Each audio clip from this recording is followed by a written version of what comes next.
আসসালামু আলাইকুম। Welcome to Halkenstein infinity school. আমি আজকে তোমাদের সাথে কিছু জিনিস শেয়ার করব। সেই জিনিসগুলা কি?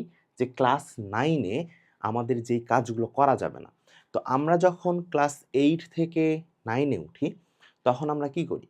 যে হচ্ছে তোমার একটা অনেক হিউজ প্রেশার ফিল করি। কারণ কি? তুমি যখন 8 এ পড়ছিলা, তো তখন তোমার কাছে বিজ্ঞান বই ছিল শুধু একটা। ঠিক আছে? এই তুমি যখন এই বিজ্ঞান থেকে শিফট করতেছো, ঠিক আছে, তখন তোমার কতগুলো বই হয়ে যাচ্ছে। দেখো, এখান থেকে তোমার আসতেছে কি ফিজিক্স, এখান থেকে তোমার আসতেছে কেমিস্ট্রি, এখান থেকে তোমার আসতেছে ম্যাথ, এখান থেকে আসতেছে হায়ার ম্যাথ, এখান থেকে আসতেছে কি বায়োলজি।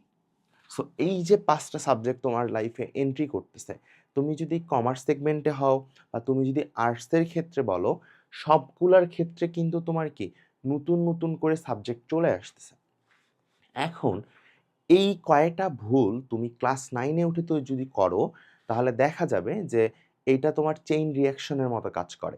তুমি 9 এ ভুলটা করছো, এই ভুলের মাসুল তোমাকে 10 এ দিতে হবে এবং 10 এ যখন দিচ্ছ তোমাকে এটা পার্টিকুলারলি এসএসসি তেও দিতে হবে।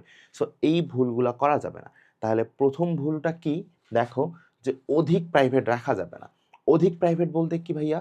অধিক প্রাইভেট বলতে বোঝাচ্ছি যে আমাদের অনেক ফ্রেন্ড দেখবা, যে আমাদের তো না, তোমাদের অনেক ফ্রেন্ডকে দেখবা যে অনেক বেশি টিউশন পড়ে, সারাদিন টিউশনের উপর থাকে। ঠিক আছে? স্কুলও ঠিক মতো করে না, সারাদিন টিউশন পড়ে। এই কাজটা করা যাবে না। কেন করা যাবে না? তুমি যদি সারাদিন টিউশনই পড়ে বেড়াও, তুমি পড়বা কখন? সো তোমার পড়ার সময়টা কই? এটা তো আগে বের করতে হবে পড়ার, তাই না? তুমি যদি নাই পড়ো, তুমি অনেক টিউশন পড়াইছো, স্যার তোমাকে অনেক পড়া দিছে, কিন্তু সেই পড়া তুমি একটাও করো নাই। তাহলে এত টিউশন পড়ে লাভ হবে কোনো? কোনো লাভ হবে না। ঠিক আছে?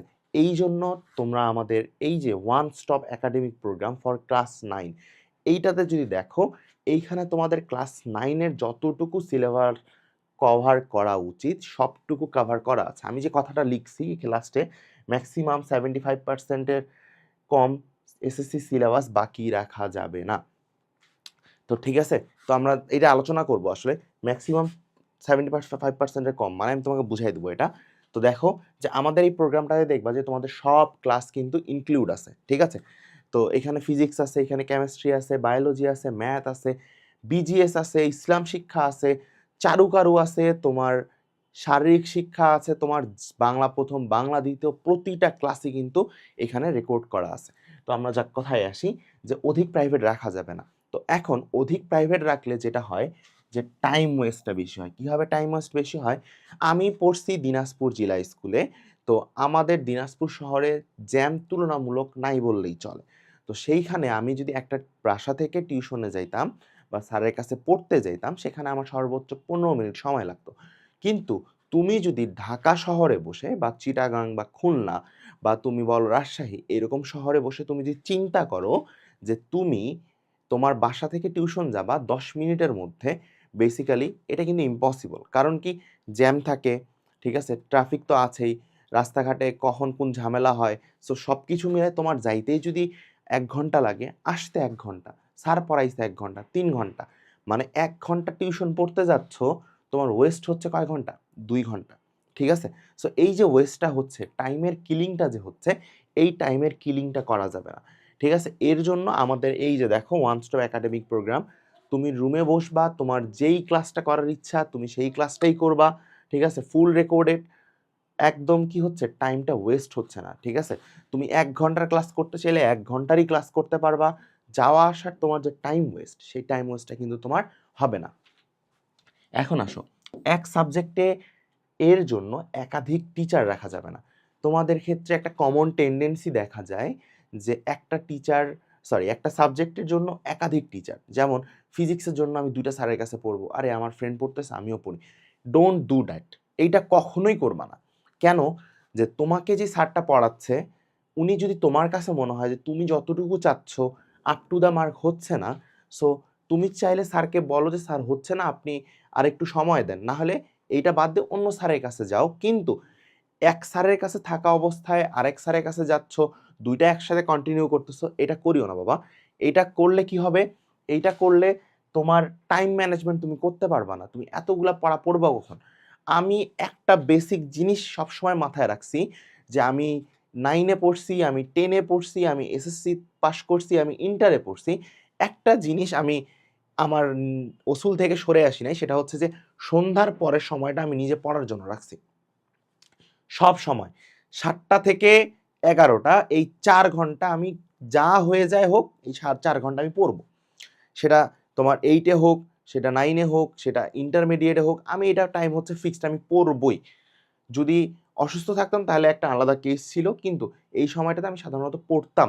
তো তোমাদের একটা জিনিস সেট করে নাও, যে একটা টাইম সেট করে নাও যে তুমি কোন সময়টাতে পড়বা। তোমার যদি ফজরে উঠে পড়ার বেশি ভালো মনে থাকে, আমি পার্সোনালি প্রেফার করি যে হচ্ছে যে ফজরের নামাজের পর পড়াশোনা করবা, এই সময় পড়া অনেক বেশি মনে থাকে, ঠিক আছে? কিন্তু আমি ফজরের পর যখন উঠে পড়তাম আমার ঘুম পাইতো, টু বি অনেস্ট আমার ঘুম পাইতো, আমি এই জন্য পড়তে পারতাম না। সো অনেকেরই ঘুম পায়, আবার অনেকে পড়তে পারে। সো তোমার ইচ্ছা, তুমি যদি ফজরের পর 3-4 ঘন্টা পড়তে চাও পড়ো, বা তুমি যদি সন্ধ্যার পর পড়তে চাও পড়ো, কিন্তু একটা টাইম ফিক্সড করে পড়তে হবে। এই যে তুমি একাধিক সাবজেক্ট, একটা সাবজেক্টের জন্য একাধিক টিচার রাখবা, তো তোমার এখন অনেকে বলবে যে ভাইয়া রিভিশন হচ্ছে। বাবা, রিভিশন তুমি করবা কখন? আগে একবার স্যারের কাছে তুমি শেষ করো, তারপর ওই স্যারের কাছেই তুমি রিভিশন করো, সমস্যা তো নাই। এরকম 4-5 জায়গা থেকে একটু একটু করে খেয়ে তো লাভ নেই, আসলে লাভ আছে? এই কাজ করা যাবে না। আরেকটা কি, যে ম্যাক্সিমাম 75% এর কম এসএসসি সিলেবাস বাকি রাখা যাবে না। আমি এটা বলতে বুঝাইছি যে তুমি যখন ক্লাস 9-এ থাকবা, তোমার এসএসসি সিলেবাসে 75% কমপ্লিট করতে হবে। 25% তুমি সর্বোচ্চ বাকি রাখতে পারো। এটা তুমি 10-এ উঠে পড়বা। আমার পার্সোনাল সাজেশন থাকবে যে 80% যেন তুমি কমপ্লিট করো। কারণ তুমি যখন 10-এ উঠবা তখন তোমার রিভিশনে একটা প্রেশার চলে আসবে, সাপ্লিমেন্ট সলভ করতে হবে। সো অনেক একটা প্রেশার। ঠিক আছে? সো এই কাজগুলা কি করতে হবে? এভয়েড করতে হবে। আরেকটা জিনিস যেটা সবচেয়ে বেশি ইম্পর্টেন্ট, সেটা হচ্ছে যে ডানা গাজানো যাবে না। কি গাজানো যাবে না? ডানা গাজানো যাবে না।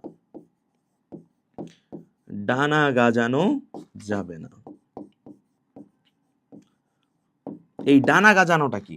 ডানা গাজানোটা হচ্ছে তুমি যখন ক্লাস 8 থেকে 9-এ উঠছো, আরে আমি তো অনেক বড় হয়ে গেছি, এখন তো আমার অনেক ফ্রিডম। ফ্রিডম আছে বাবা, ফ্রিডম থাকবে, কিন্তু কথা হচ্ছে এই যে তুমি ডানা গাজাইলা বলতে বুঝাইছি যে অনেক বেশি টাইম দিচ্ছ ফ্রেন্ডদের সাথে, অনেক আড্ডা দিচ্ছ, ঘুরতে যাচ্ছ, সবই ঠিক আছে, কিন্তু তোমার পড়াশোনাটা হচ্ছে না। তাহলে আল্টিমেটলি কোনো লাভ নাই। তুমি একটা জিনিস চিন্তা করো, তোমার বাবা মা কষ্ট করে তোমাকে টাকা দিচ্ছে কেন? তোমার টিউশনের বেতন বলো, তোমার পকেট মানি বলো, বা তোমাকে এই যে কোর্স কিনে দিচ্ছে, এই কোর্সের টাকাটা দিচ্ছে কেন? যেন তুমি পড়াশোনাটা ঠিক মতো করো। ঠিক আছে? যেন তুমি একটা ভালো রেজাল্ট করো। ওনারা চায় তুমি একটা ভালো রেজাল্ট করো। একটা জিনিস খেয়াল করো যে তোমার বাবা তোমার সামনে বসে আছে বা তোমার মা তোমার সামনে বসে আছে। তুমি স্কুলে ফার্স্ট বা সেকেন্ড বা থার্ড হোয়াটএভার, তুমি একটা প্লেস করছো, প্লেস করে যায় সবার সামনে দাঁড়াইছো, বা তোমার রেজাল্ট যখন দিছে তোমার বাবা দেখতেছে যে তুমি প্লেস করছো বা ভালো রেজাল্ট করছো। ইউ ক্যান্ট ইভেন ইমাজিন যে উনারা কত পরিমাণ প্রাউড ফিল করে। উনারা যখন মনে করো যে উনাদের কলিগের সাথে কথা বলে, আরে আমার ছেলে তো এবার 10ম হইছে, বা আমার ছেলে তো এবার 7ম হইছে বা 1ম হইছে। সো এই যে উনারা চায় শুধু ভালো রেজাল্ট। তোমাদের জন্য উনারা জীবন দিয়ে দেয়। বাবা-মারা জীবন দিয়ে দেয়। ঠিক আছে? কিন্তু আমরা বয়স কম, আমরা বুঝতে চাই না তখন। ঠিক আছে? কিন্তু এই যে তোমার ভিডিওটা দেখতেছো, একটা জিনিস মাথায় রাখবা যে বাবা-মা শ্রম দিয়ে তোমার পিছনে টাকা ঢালতেছে। এইটা কখনোই বৃথা যেতে দিও না। এইখানে দেখো যে তুমি ঘুরবা, ফিরবা, আড্ডা দিবা, ঠিক আছে? ট্যুর দিবা, সবই ঠিক আছে বাবা। কিন্তু অতিরিক্ত কিছু করা যাবে না। ঠিক আছে? যে ধরো যে আজকে সারারাত আড্ডা দিচ্ছি ২-৩ দিন ৪ দিন ধরে, বন্ধুদের সাথে ঘুরতেছি তো ঘুরতেছি, এই কাজগুলা করা যাবে না। তো এই কাজগুলা তুমি যদি এভয়েড করো, তাহলে দেখবা যে তুমি অনেক ভালো একটা মাইন্ডসেট নিয়ে ক্লাস 9 পার করছো। এই মাইন্ডসেট তোমার 10-এও থাকবে। ইনশাআল্লাহ তোমার এসএসসি রেজাল্টও অনেক ভালো হবে। দেখা হচ্ছে পরের ভিডিওতে। আল্লাহ হাফেজ।